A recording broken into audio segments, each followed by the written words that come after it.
Hello, and welcome to Syntax. The next couple of clips are dedicated to sentences, their structures, and the function of those structures within the sentences. Syntax is basically the attempt to reconstruct native speakers' knowledge about sentences. We call the elements making up sentences constituents because they are what constitute the sentence. Sentences like, I live in a flat with very strange people who don't wash regularly, and my favourite roommate is a duck-billed platypus, on the lowest level consist of words. These words build phrases, a syntactic structure consisting of a head, which is a kind of main word, and dependent structures. These dependent structures follow the meaning of the head. Phrases combine to form clauses.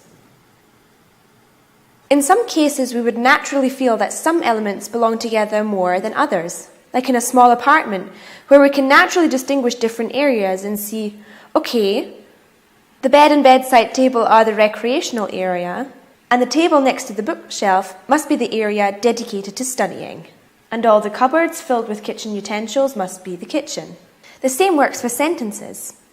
In a sentence, elements such like my favourite roommate or a duck-billed platypus seem to belong together quite closely, similar to the furniture that we just talked about. In this case, we sum up the separate elements to a larger constituent, a constituent on a higher level, similar to the furniture in particular areas that we can sum up to larger functional areas within the room. You might ask yourself how to distinguish whether words form a larger constituent.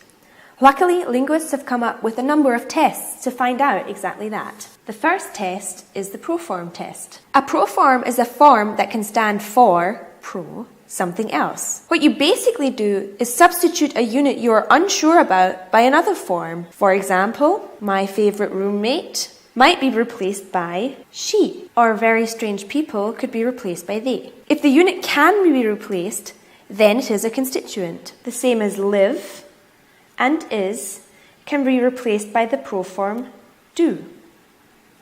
If you try the movement test, you try moving a unit to another place in the sentence. If you can move the unit, it is a constituent. For example, a duck-billed platypus is my favourite roommate. We can also do the question test. If you are unsure whether a unit is a constituent, you might also ask a WH question, asking for exactly that unit. For instance, what is the platypus? The answer would be my favourite roommate. Or, who is my favourite roommate? A duck-billed platypus. Finally, we have the elision test. If you can leave something out completely, it is a constituent. I live in a flat with very strange people is still a correct English sentence. What's important to remember with the elision test is that it only works for constituents that don't belong to the grammatical minimum of a sentence. Just remember that you always have to end up with a functioning sentence. Like in morphology, a unit in syntax falls apart into immediate constituents. English sentences have a subject-predicate structure. Let's have a look at another example. Bold Bavarian Bertha gave him a black eye at the Oktoberfest. Since English sentences have subject-predicate structure, this sentence would fall apart into two more parts on the next lower level. So the constituents on the next lower level can be summed up by two proform tests. She, Bold Bavarian Bertha, and did give him a black eye at the Oktoberfest. We call this a phrase marker. Every element within a phrase marker that other constituents can branch off from is called a node. S is the node that stands for sentence.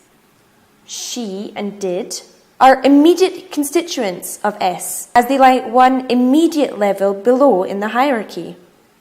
They are dominated by S, and because they lie on the same level, they are partners. A sentence may have multiple levels that keep splitting up into more nodes, but on each level, the immediate constituents are what matter. Very often, the constituent of one level splits up into two immediate constituents on the next lower level in the hierarchy, but not always. The larger constituents lie further to the top, and the smaller constituents on each lower level make up the larger ones. This is why we speak of hierarchy. Remember what we said earlier on about the grammatical minimum and how in the elision test, elements that are not part of the grammatical minimum can vanish and you are still left with a grammatically correct English sentence. The elements of a constituent that are necessary are called complements. Elements that are optional are called modifiers. It's time to summarize.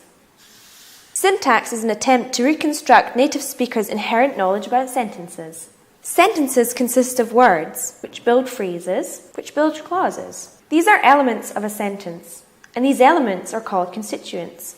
We automatically feel that some elements belong together more closely than others. So, larger constituents lie at a higher level in the hierarchy and consist of smaller elements at a lower level. To find out which elements build larger constituents, we talked about a couple of tests. The Proform Test, the Movement Test, the Question Test, and the elision test. It's always better to do more than one test just to make sure which elements belong to the constituents. Phrase markers are a way to illustrate how sentences are made up of immediate constituents. The subject-predicate structure of English allows the sentences to be split up into two immediate constituents on the next lower level. We also talked about complements and modifiers. Complements are elements that are compulsory within the sentence to make it correct, and modifiers are elements that are not necessary within the sentence and can be left out. Right, we've reached the end of the first syntax clip. Next time we will be talking about structures and functions within sentences.